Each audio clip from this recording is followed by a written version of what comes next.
한 인간이 태어나서 살다 죽을 때까지 짊어지고 사는 삶의 무게가 몇 킬로그램이나 될까? 그런 생각을 해봅니다.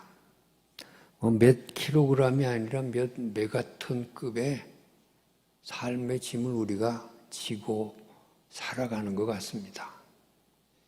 정말 지금까지 살면서 내가 당한 고난과 역경과 이런 모든 것들을 무게로 환산하면 우리는 주저앉고 말아요. 버틸 수가 없어요. 근데 참 용케 여기까지 살아온 것이 기적이에요. 정말 돌아가서 다시 한번 해봐. 그러면 안 하고 말지. 못해요. 어느 교회 부흥회를 갔는데 여집사님이 낮 집회 끝나고 상담을 원했어요. 여기 와서 이렇게 보니까 좀 지체 장애가 있었습니다. 그냥 앉아가지고 한 20분을 자기 신세한탄을 하는데 자기 가난한 집에 태어나서 고생한 일, 이 장애 때문에 놀림받은 일, 그냥 남편 잘못 만나가지고서 불행했던 일, 자식들 속썩인 일, 사업 망한 일, 그냥 울면서 그러고서는 마지막에 한다는 말이 목사님 나니까 살았어요. 나니까 그러더라고요. 내가 뭐라 그랬게? 나도 나니까 살았어 그랬어요. 우리 모두가 다 나니까 살았지 그런 인생을 사는 거예요. 나만 힘든가요? 아니에요. 말 안 해서 그렇지 저 사람도 힘들고 이 사람도 힘들어요. 우리 모두가 정도의 차이는 있을지 몰라도 그 삶의 무게를 버티고 여기까지 온 게 그게 내 힘이 아닌 것 같아요. 칠흑같이 어두운 밤에 베드로가 물 위로 걸어가고 있어요. 사람이 물 위로 어떻게 걸어가요? 그런데 물 위로 걸어간다고요.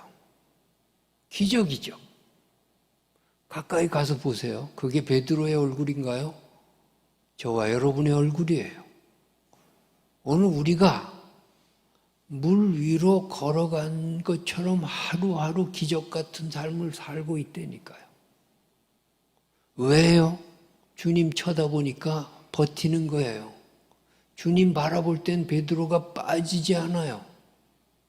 주님 놓칠 때 빠지는 거예요. 주님 없다고 생각할 때는 절망하는 거죠. 그런 거예요. 오늘 본문의 주인공인 야곱이 부잣집 막내 아들로 자라다가 갑자기 쫓기는 신세가 되고 도망 나오게 되었습니다.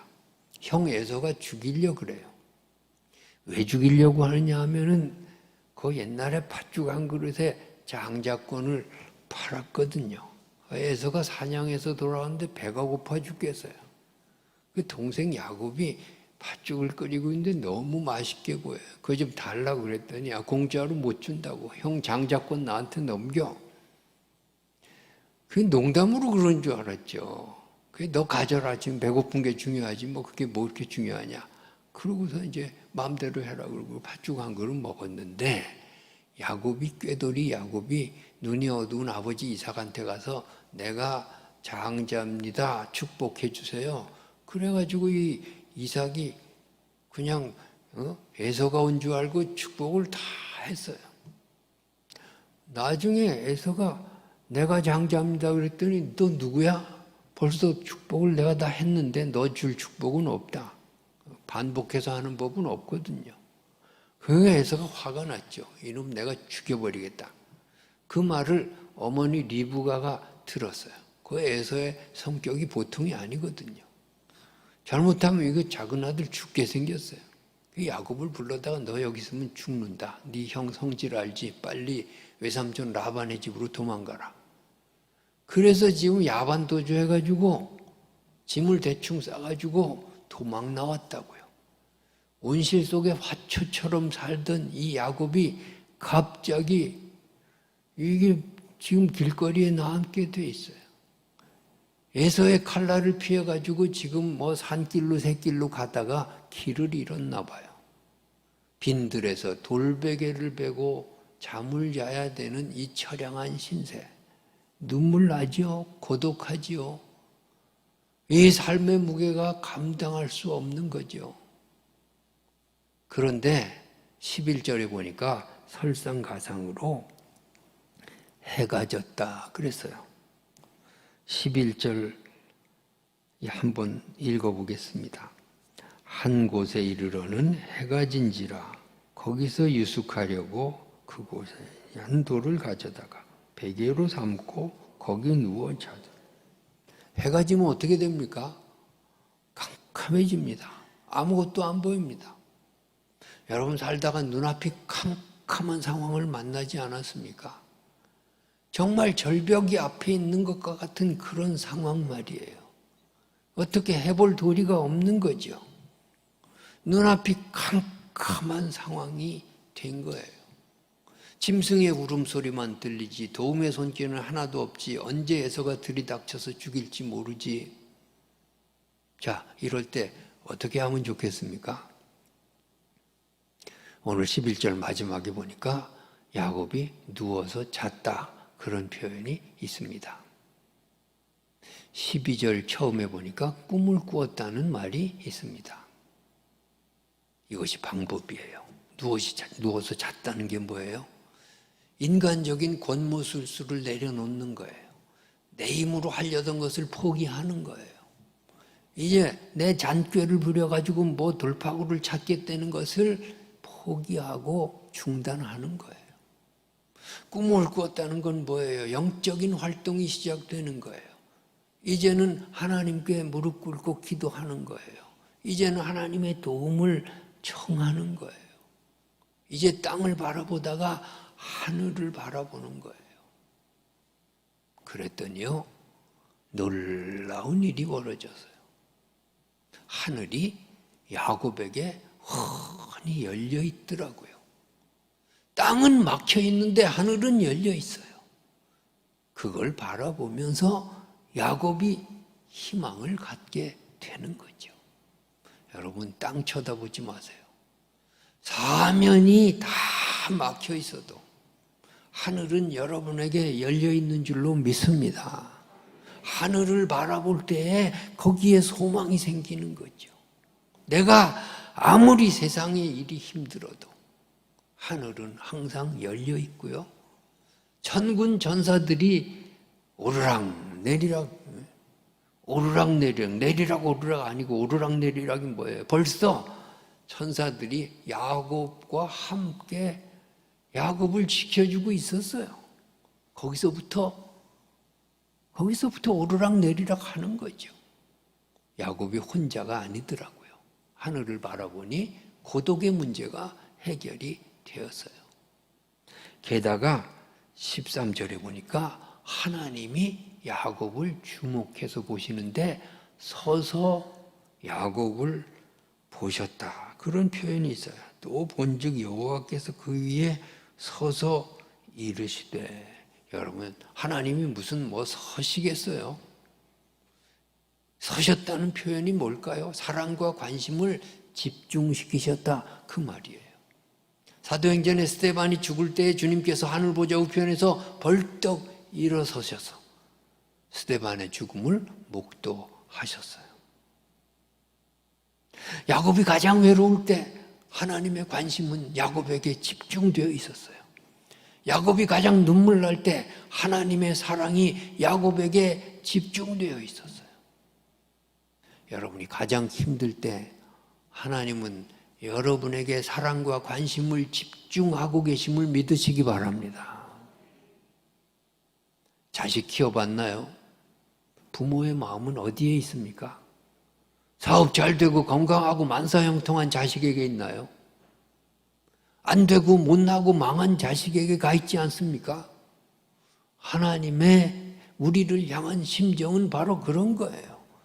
야곱이 가장 처절하게 지금 좌절하고 있을 때 하나님은 우뚝 서셔서 야곱에게 사랑과 관심을 집중시키고 있었어요.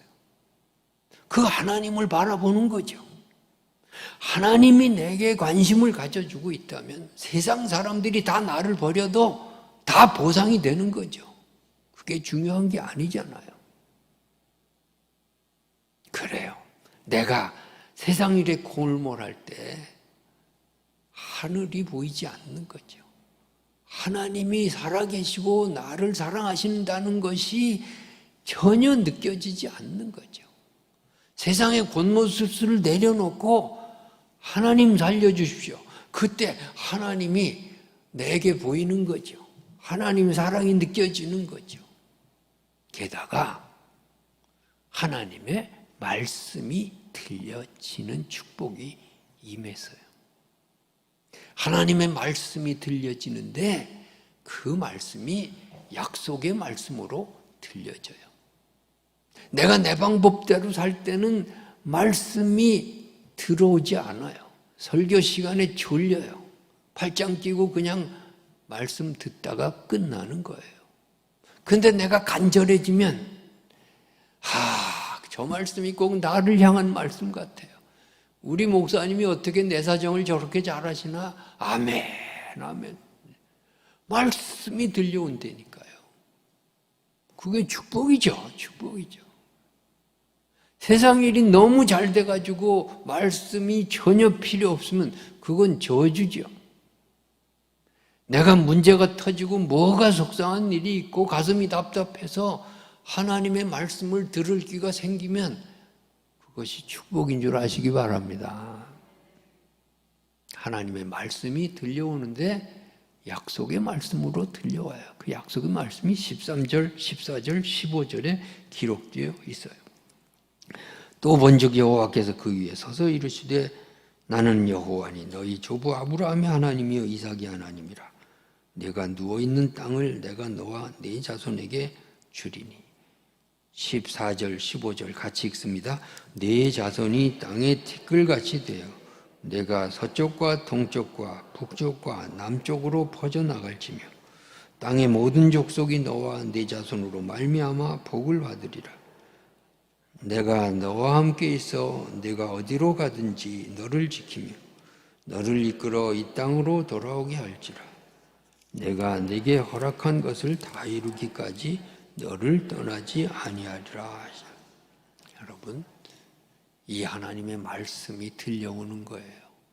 하나님의 말씀이 들려올 때 아멘으로 받으면 믿음이 생기는 거예요. 여러분이 하나님이 말씀하실 때 아멘 하시기 바랍니다. 자, 그런데 이 약속의 말씀을 분석해 보면 아멘 할 수가 없어. 이건 너무 비현실적인 약속이에요.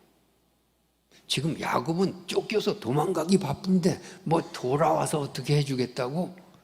그게 10년이 걸릴지 20년이 걸릴지 모르는데 이게 지금 현실적으로 전혀 가슴에 와닿지 않아요. 내가 야곱이라면 하나님 그런 약속 말고 내일 먹을 빵이나 하나 주십시오. 그럴 거예요. 뭐 야곱 지금 장가도 안 갔는데 뭐 자손이 티끌같이 되어서 전혀 와닿지도 않는 말씀이에요. 여기서 우리는 깨달아야 돼요. 이 말씀을 어떻게 아멘할 수 있을까? 하나님은 스케일이 크신 분이에요. 하나님은 야곱의 전체 인생을 놓고 지금 축복하고 약속하세요. 그런데 우리는 너무 좁쌀 같아가지고 무엇을 먹을까 마실까 맨날 이런 것만 가지고 기도하고 이런 것만 가지고 근심해요. 여러분, 하나님의 자녀가 되었다는 게 뭐예요? 하나님처럼 스케일이 커지는 거예요. 내일 먹을 것이 없어도 하나님의 나라와 그 의를 구하면서 나가는 거예요. 왜? 그건 하나님이 책임져 주시겠지. 그러면서 나가는 거예요. 야곱은요, 이해는 되지 않아요. 그런데 하나님이 말씀하시니 아멘 받아들였어요. 이해되지 않는 하나님의 말씀을 아멘 받아들이니까 놀라운 기적이 일어나는 거죠. 거기저기 16절에 기록되어 있어요. 16절 다 같이 읽습니다. 야곱이 잠이 깨어 이르되 여호와께서 과연 여기 계시거늘 내가 알지 못하여. 이 말씀이 무슨 말씀이에요? 하나님이 여기 계셨는데 내가 그거 몰라서 괜히 근심했구나, 그런 말이에요. 하나님이 나와 함께 계셨는데 내가 그거 몰라가지고 괜히 걱정했네, 그 말이에요. 여러분, 문제가 있어서 문제입니까? 믿음이 없어서 문제지. 지금 산더미 같은 삶의 무게가 문제예요. 하나님이 나와 함께 지금 계시되는 그 믿음이 없어서 문제지. 지금 야곱의 환경은 변한 게 아무것도 없어요. 여전히 빈들이고 여전히 지금 고독해. 언제 에서가 죽일지 몰라. 하나님의 말씀을 들었는데 환경은 하나도 안 변했다고. 근데 뭐가 변해? 야곱이 변했어요. 야곱 자신이 변했다니까. 어떻게? 하나님이 나와 함께 계시구나, 이 큰 깨달음으로 변했어요. 여러분, 기도해도요, 환경은 안 변할 수 있어요. 여러분이 변하시기 바랍니다. 여러분이 변하면 환경은 문제도 아니에요. 내가 하나님이 나와 함께 계시고 하나님이 나를 사랑하시고 하나님이 언제나 내 편에서 문제를 처리하실 거라는 믿음만 생기면 그까지 환경 문제 아니에요. 여러분, 매일 말씀으로 우리가 확인하는 게 뭐예요? 하나님이 여러분을 사랑하십니다. 하나님이 여러분과 함께 계십니다. 뭐 그런 얘기 아닌가요? 믿으시기 바랍니다. 큰 깨달음으로 야곱이 든든해졌어요. 이제는요, 웃을 수 있어요. 이제는 환경은 똑같지만 자신감이 생겼어요. 찬송할 수 있어요. 그 두려움이 변하여 내 기도 되었고 전날의 한숨 변하여 내 노래 되었네. 찬송할 수 있어요. 야곱이 변하니까 문제는 아무것도 아니라니까요. 하나님이 나와 함께 계시다는 믿음으로 다윗은 골리앗한테 달려들잖아요. 네가 창과 검으로 나오냐? 나는 하나님의 이름으로 나간다. 누가 이겨요? 소년 다윗이 이기는 거예요. 그런 거예요. 하나님이 함께 계시니까 홍해가 갈라지잖아요. 뭐가 문제예요? 하나님이 함께 계시니까 여리고성이 무너지잖아요. 하나님이 여러분과 함께 계십니다. 믿으시기 바랍니다. 확인하시기 바랍니다. 그리고 오늘 자신 있게 사는 거예요. 그래, 문제는 그대로 있어. 그러나 하나님이 나와 함께 계시면, 날 사랑하시면 시험 당할 즈음에도 피할 길을 주시고 감당하지 못할 시험 안 주시고 환난을 당하나 세상을 내가 이겼다. 그 믿음 네가 가지고 살아라. 말씀하셨으니 너무도 좋지 않아요. 믿음이 뭐예요? 약속의 말씀이 들려올 때마다 아멘 아멘 받아들이고 하나님이 나와 함께 계신다는 거 믿으면서 자신 있게 세상을 살아나가는 게 믿음이에요. 두 번째로 믿음이 뭐예요? 믿음은 그렇게 내가 하나님과 동행하면서 내 삶을 예배 장소로 만들어 버리는 거예요. 우리가 교회 와서만 예배 드리나요? 일상의 삶이 예배의 장소가 되어야 돼요. 하나님이 거기 계시면 그것이 예배하는 장소죠. 하나님과 함께 동행하면 길 갈 때도 예배 드리는 거죠. 오늘 야곱은요, 자기의 그냥 일상의 삶을 예배로 만들어 버리잖아요. 믿음이 생기니까 19절, 17절부터 보니까요, 이런 말씀이 있어요. 두려워하여 이르되 두렵도다. 이곳이요 이것은 다름 아닌 하나님의 집이요 하늘의 문이로다. 18절 19절 다 같이 읽습니다. 야곱이 잠이 깨어 일찍 일어나 베개로 삼았던 돌을 가져다가 기둥으로 세우고 그 위에 기름을 붓고 그곳 이름을 베델이라 하였더라. 이 성의 옛 이름은 루스. 빈들이요 하나님의 집처럼 보이는 거예요. 하나님이 여기 계시다고 하니까 거기가 그냥 하나님의 전이 되어버렸어요. 그 베개에 누워서 이제 잠을 자던 이 돌베개를 딱 세워놓고 하나님의 전의 기둥으로 만들어버렸어요. 그리고 그 성이 본래 루스라고 하는 세상적인 이름을 가지고 있는데 베델이라고 야곱이 말한 하나님의 집이라고. 하나님의 집처럼 보이는 거죠. 그렇습니다. 여러분의 가정이 하나님의 전이 되기를 바랍니다. 여러분의 직장이 하나님의 전이 되기를 바랍니다. 여러분과 친구가 만나는 장소가 오늘 하나님의 집이 되기를 바랍니다. 거기서 하나님과 언제나 동행하면 그럼 우리 승리하는 거죠.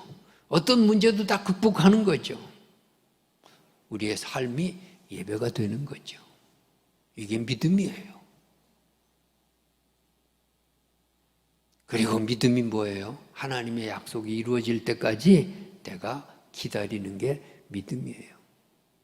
여러분, 그 뒤에 야곱이 어떻게 살았을까요? 이 엄청난 축복을 받았는데 승승장구해야죠. 만사형통해야죠.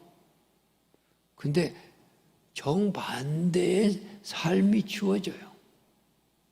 하나님이 약속해놓고 한참을 기다리게 하세요. 자, 이걸 견뎌내야 돼요. 야곱이 천신만고 끝에 라반의 집에 갔는데 이 외삼촌 라반이 못된 사람이에요. 조카 하나 온 걸 그냥 종처럼 부려먹고 월급도 제대로 안 주고 속여먹고 20년을요 허송세월했어요. 아까운 청춘이 다 날아갔어요. 여러분, 나이 먹어서 제일 부러운 게 뭐예요? 젊음이에요. 젊음이 소중하다고요. 나는 30대 낭만이 없어. 30에 독일 가서 공부한다고 그러고는 40에 왔어요. 30대가 책상머리에 앉아있던 기억밖에 없어요. 요새 30대 보면 너무 이뻐. 아주 부러워요. 야곱이 그런 생각이 들었을 거예요. 야, 내가 20년 속아온 세월 돌이켜보니까 야, 너무 아깝다. 너무 허무하다. 그런 생각이 들었을 거예요. 라헬, 그냥 외삼촌 딸 라헬하고 연애해가지고 결혼하려고 그러는데 안 시켜줘요. 겨우 결혼했는데 둘 사이에 불임의 고통이 찾아와요. 애가 안 생기는 거예요. 여러분, 불임 가정이 우리나라도 한 20% 된대요. 그 고통은 이리 말할 수가 없어요. 옛날에 목회하던 교회에 장로님 한 분이 전화가 왔어요. 오래전에. 목사님 감사합니다. 뭐가 감사해요? 목사님이 예언 기도해 줘서 우리 딸이 임신하게 됐습니다. 내가 예언 기도해 주는 사람이 아닌데 무슨 소리를 그렇게 하냐 그랬더니 우리 딸 집에 신방 왔었잖아요. 그 딸이 결혼한 지 5년 됐는데 애가 안 생겼어요. 신방 간 기억은 내가 나. 근데 나오면서 그랬대요. 걱정하지 말라고 한 10년 있으면 생길 거라고. 내가 기억도 없는데 10년 만에 애가 생겼대. 그것도 쌍둥이래요. 너무 좋아하더라고요. 사람이 성질이 급해가지고 애도 안 나오는데 감사원금 봉투를 바치고 뒤에다가 쌍둥이 할아버지 드림 이렇게 써놨어요. 좋아한다는 게 뭐예요? 그만큼 마음고생한 거죠. 이 불임의 고통을 견뎌내는 거예요. 그래서 겨우 낳은 아들이 요셉이에요. 그러니까 얼마나 요셉을 이뻐하겠어요. 라헬의 소생이니까 이뻐하고 막내니까 이뻐하고 또 요셉이 잘생겼대. 이쁘니까 이쁘죠. 그래서 요셉만 색동옷 입히고 좋은 거 다 주고 형들이 너무 시기심이 발동해가지고 요셉을 그냥 팔아먹었어. 그리고 피 묻은 옷 가지고 죽었다고 하니 아들이 죽은 거지. 그 당시에 아들이 죽은 거지. 여러분, 자식을 먼저 보내면 그 부모의 마음에 뭐가 남겠어요? 밥맛이 있겠어요? 인생이 즐겁겠어요? 그저 평생 야곱이 요셉아 하면서 살아가는 것을 생각을 해보세요. 이런 불행이 어디에 있어요? 게다가 또 요셉만 죽은 게 아니라 사랑하는 아내 라헬이 죽어요. 마지막 아들 베냐민을 낳다가 난산이 돼가지고 애는 낳는데 라헬이 죽어요. 얼마나 사랑했다고요? 얼마나 슬픈지 몰라요. 부부가 사이가 안 좋다, 한쪽이 죽으면 화장실 가서 웃는데, 근데 야곱과 라헬 사이는 그런 사이가 아니에요. 그건 내가 어디 가서 그런 소리 하니까 또 나가면서 부인이 자기 남편 꼬집대. 여보, 당신도 나 죽으면 화장실 가서 웃을 거야. 그 남편이 하는 말이 너한테 그런 행운이 올라고 그러더라고요. 게다가 또 하나 불행이 닥치는데 외동딸 디나가 이방 땅에 갔다 성폭행을 당했어요. 이거 큰일이죠. 이 엄청난 사건을 어떻게 하면 좋아요? 야곱이 절망 중에 절망이에요. 이제 에서가 좀 누그러졌다 그래서 고향 땅으로 돌아오는데 약복강에서 천사하고 씨름이 붙었어요. 밤새도록 나 좀 축복해 주시오. 저 에서가 나를 어떻게 할지도 모르는데 하나님 나 좀 축복해 주시오. 천사가 나 바쁘니까 가야 된다. 새벽녘에 천사가 안 되겠으니까 환도뼈를 쳤대. 환도뼈가 어그러지면 하반신 불구가 되는 거예요. 이 말씀이 무슨 말씀이에요? 건강하게 살던 사람이 갑자기 불구의 몸이 되는 거죠. 이게 불행이죠. 이게 어떻게 감당해요? 야곱이 이 고생을 하면서 이 좌절감으로 고향 땅에 돌아왔는데 흉년이 들었어요. 자식들을 이집트까지 보내가지고서 양식을 구해와야 돼요. 말년에 흉년이 들었다고요. 젊었을 때 배고픈 건 다이어트용으로 괜찮아. 늙어서 배고프면 비참해요. 효도 별거 있나요? 용돈 드리고 먹을 것 잘 챙겨드리면 효도죠. 야곱의 일생을 돌이켜보니 하나님의 약속이 온데간데 없어요. 약속이나 하지 말 것이지 내 인생 이게 뭔가. 예수 믿으면 복 받는다 그랬는데 이게 뭔가 내 인생이. 그렇게 실망할 수도 있어요. 근데 중요한 거는 야곱이 마지막까지 하나님을 원망하지 않아요. 하나님 놓치지 않아요. 창세기를 아무리 읽어봐도 야곱이 하나님을 원망하였더라 그런 말이 없어요. 창세기 50장 중에 35장이 야곱에 관한 장인데 아무리 뒤져봐도 야곱이 한 번도 하나님을 원망한 적이 없어요. 하나님이 약속하신 거는 반드시 이루어질 거야. 이렇게 믿으면서 인내하면서 견디는 거예요. 하나님의 약속 붙들고 이기는 거예요. 여러분 이것이 믿음 생활인 줄로 믿습니다. 내가 더운 여름날 옛날에 아파트에 살 때 지하 주차장에 있다가 어딜 가려고 차를 모는데 내 바로 앞차가 먼저 출발했어요. 앞차 뒷번호판에 보니까 뭐가 시커먼 게 꿀렁꿀렁거려. 보니까 차를 오래 놔뒀나 봐. 거미가 앞차 뒷번호판에 집을 짓다가 차가 출발했어요. 호기심이 발동했어요. 저 거미가 떨어질까 안 떨어질까. 그래서 내가 내 행선지를 그냥 무시하고 앞차를 추적하기 시작했어요. 007 작전이 벌어졌어. 앞차가 왼쪽으로 가면 나도 왼쪽으로 가고 오른쪽으로 가면 나도 오른쪽으로 가고. 그 거미가 안 떨어지더라고요. 대형 마트로 들어가는데 내가 물건 살 일도 없는데 가서 옆에 차 세우고 그 거미를 봤더니요. 차가 서니까 또 나와서 집을 져요. 덜컹거릴 땐 차 번호판 뒤에 딱 숨었다가 차가 서니까 나와서 집을 져요. 안 떨어지더라고요.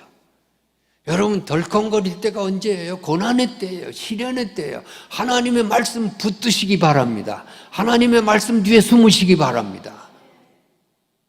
안 떨어져요. 우리는 좌절할 수 없어요. 하나님의 말씀이 살아계신 한 우리는 좌절할 수 없어요. 실망할 수 없어요. 그런 거예요. 내가 평양에 한번 갔는데 거기 어느 건물에 가니까 그저 기에 예술 그 연마하는 사람들을 뭐 각각의 뭐 가야금도 배우고 춤도 배우고 막 그러더라고요. 근데 술을 놓는 방이 있는데 그 유리창 너머로 보니까 그냥 뒷면만 보여주는 거야. 큰 데다 술을 놓는데 뒷면을 보니까 이게 뭔지 몰라요. 빨간실, 파란실, 노란실 엉켜가지고 뭔지 몰라. 시간이 가면 갈수록 더 난해하고 더 복잡해. 근데 마지막에 한 판 딱 뒤집으니까 작품이 나와요. 푸른 초장이 새겨져 있고 아름다운 집이 수놓아져 있고 작품이더라고요. 그렇죠. 야곱의 인생이 뭐가 뭔지 몰라. 이리 엉키고 뒤 엉키고. 마지막에 하나님이 딱 한 판 뒤집으니까 야곱의 인생이 작품이 되잖아요. 믿음은 그런 거예요. 한 판 뒤집을 때까지 기다리는 거예요.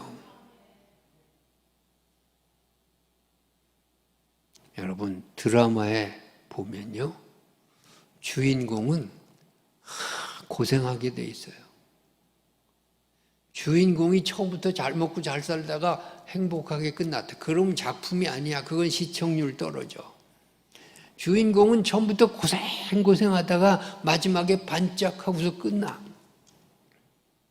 우리가 세상의 주인공이죠. 마귀의 눈으로 볼 때 주인공이죠. 그러니까 시련이 더 많죠. 예수 믿는 사람에게 고난이 더 많죠. 우리가 주인공이라 그래요. 여러분 견뎌내시기 바랍니다. 마지막 승리는 우리가 할 거예요. 아, 나 주인공 필요 없어. 그런 사람 있습니까? 조연으로 살겠습니까? 주인공으로 살겠습니까? 드라마의 주연과 조연의 차이가 뭐죠? 조연은요, 총소리만 나도 쓰러져요. 주연은요, 총 맞아도 안 죽어. 조연은요, 칼만 빼들어도 자빠져요. 주연은요, 칼 몇 번 맞았는데 용케 살더라고요. 마귀가 한 대 찔렀다고 죽겠네, 못 살겠네, 그러지 마세요. 여러분은 안 죽어요. 여러분은 안 죽는다고, 안 망한다고. 왜? 하나님의 자녀잖아요. 세상의 주인공이잖아요. 여러분이 승리할 거예요. 하나님의 말씀은 이루어지고 말 거예요. 그걸 믿는 거예요. 이게 믿음이에요. 나는 스포츠 경기 재방송 안 봐요. 재방송은 재미없어. 재방송에서는요, 이긴 팀이 꼭 이기고 진 팀이 꼭 져요. 재방송에서 뒤집어지는 법은 없어. 5대0으로 지고 있다가도 용케 이기더라고요. 지다가도 9회 말 홈런으로 이기더라고요. 하나님의 약속을 받는 순간 야곱의 본 경기는 끝났어요. 재방송 사는 거 아닌가요? 여러분이 예수 믿을 때, 여러분이 하나님의 자녀가 되었을 때 이미 여러분의 인생의 본 경기는 끝났어. 우리는 전국 백성이고 구원받았고 하나님이 함께 하시는 존재예요. 여러분이 승리할 줄로 믿습니다. 하나님의 약속대로 될 줄로 믿습니다. 그것을 믿고 오늘도 하나님 모시고 승리하며 찬송하며 나아가는 하나님의 자녀들 되시기를 주님의 이름으로 축원합니다.